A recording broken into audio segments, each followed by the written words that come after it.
এই হাসান, একটু শোন তো। হ্যাঁ, কি হয়েছে ভাই? মাছটা তো ভালোই, কোথায় পাইছিস? আলামিন ভাই নদীতে মাছ ধরতেছে, তাই এই মাছটা পাইছে। ও আচ্ছা। এই মইনুল, তোর এই মাছটা হলে হবে? হ্যাঁ ভাই, হবে। কিন্তু ভাই এই মাছ তো বিক্রি করবো না। আরে পাগল, দে মাছ আমার হাতে দে। তোর ভাইরে বলবি মাছ মামুন ভাই নিয়ে গেছে। এ মইনুল ধর, এই মাছটা তুই রেখে দে। তোর ভাই কোথায়? ভাই ওই যে কামারুল কাকাকের ঘাটে মাছ ধরতেছে। আচ্ছা ঠিক আছে মইনুল, চল। ভাই যদি শোনে যে মাছ এরা নিয়ে গেছে, তাহলেই তো আমার বকবে না।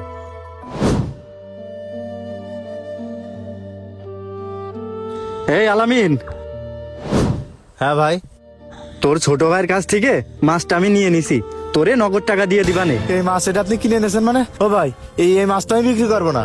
কেন, ডাবল দাম দেবো? এর থেকে বড় মাছ আমি আপনার এনে দেবো, কিন্তু এই মাছ আমি বিক্রি করবো না। এই চুপ থাক। এই মাছটা আমি মইনুল রে উপহার দিচ্ছি, এই রমজানে ওর মা বাপরে নিয়ে এই মাছটা খাবে। ও ভাই, এই চুপ থাক, আমি যা বলেছি তাই। ইফতারির পরে খোকন কাকার দোকান থেকে টাকা নিয়ে যাবি। এই মইনুল চলো।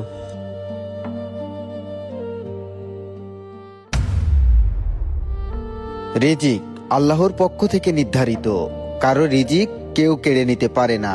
আল্লাহ যার জন্য লিখে রেখেছেন ঠিক সেটা তার কাছেই পৌঁছাবে। ভিডিওটি কেমন লাগলো অবশ্যই কমেন্টস করে জানাবেন, আর শেয়ার করতে ভুলবেন না। ধন্যবাদ।